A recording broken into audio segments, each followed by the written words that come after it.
C'est l'heure de la revue de presse internationale avec Pierrick Laurent. Bonjour Pierrick. Bonjour Hélène. Et la presse poursuit son analyse de l'intervention armée au Mali avec une question d'abord. Qui sont vraiment les ennemis de la France et du gouvernement malien?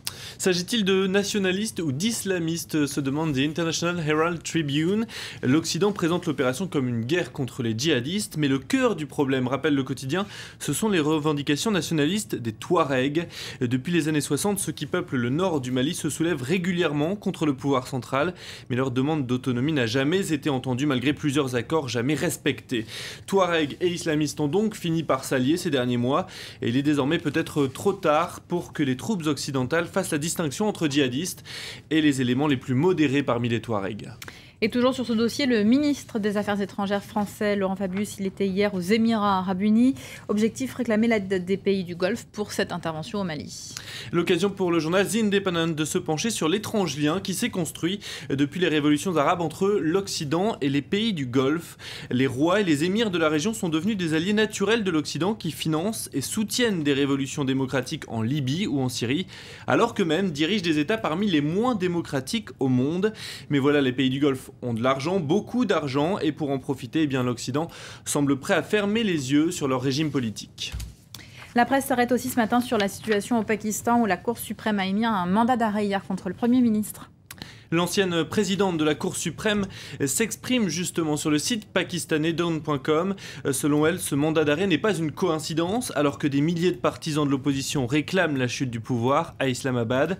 Asma Jahangir parle même de conspiration, mais sans citer de nom. Il faut sauvegarder la démocratie, dit-elle. Si 50 000 personnes peuvent imposer leur opinion aujourd'hui, demain, 200 000 personnes pourraient aller encore plus loin. Et selon le Wall Street Journal, c'est le signe d'un chaos ambiant dans le pays. Tensions à la frontière avec l'Inde, attentats, suicides. En quelques jours, les incidents se sont multipliés avec un facteur commun, selon le quotidien, les élections générales qui vont se tenir en mai prochain. Face aux deux partis principaux considérés comme corrompus, incapables de gouverner, de nouvelles figures émergent. Tahir Ul-Qadri à la tête des manifestants qui campent à Islamabad, et puis l'ancien joueur de cricket Imran Khan. Tous deux sont soupçonnés de liens avec l'armée. L'armée qui avait dû, je vous le rappelle, quitter le pouvoir en 2008. On va maintenant en Grande-Bretagne avec un débat qu'on connaît bien ici aussi en France, sur le droit de porter des insignes religieux.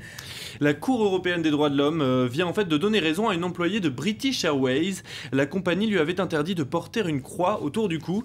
Pour la Cour qui se situe à Strasbourg, British Airways a donc porté atteinte aux droits de cette employée. Vous la voyez, elle est ravie de cette décision.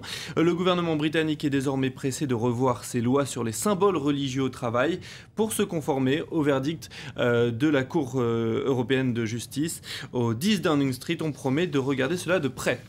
On termine avec l'événement politico-médiatico de la prochaine semaine aux États-Unis. Ce sera l'investiture du président américain Barack Obama. Et le journal The Independent dévoile les coulisses de cet événement. On attend 800 000 personnes à Washington, mais c'est moitié moins qu'il y a 4 ans. Barack Obama était alors le premier président noir de l'histoire des États-Unis. C'était un événement populaire là-bas. Et parmi les stars attendues, je vous donne quelques noms: le chanteur Stevie Wonder, Alicia Keys, Beyoncé, Katy Perry, Eva Longoria, tout le casting de la série télé Glee. Voilà, il y aura du beau monde à Washington, mais crise oblige, ou bien sans raison du second mandat, il n'y aura que 2 soirées de gala cette année contre 10 en 2009.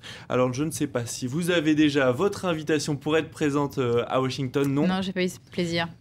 Une bonne nouvelle, c'est encore possible, à condition tout de même de faire un don de dernière minute de $1 million. Pour ce prix-là, je vais y réfléchir à 2 fois. Ce ne sera pas forcément évident, mais pour ce prix-là, sachez que vous pourrez quand même emmener la personne de votre choix. Ah, c'est sympa. Ça fait $500 000 l'invitation par personne. C'est pas cher. Merci beaucoup, Pierrick. C'était la revue de presse internationale.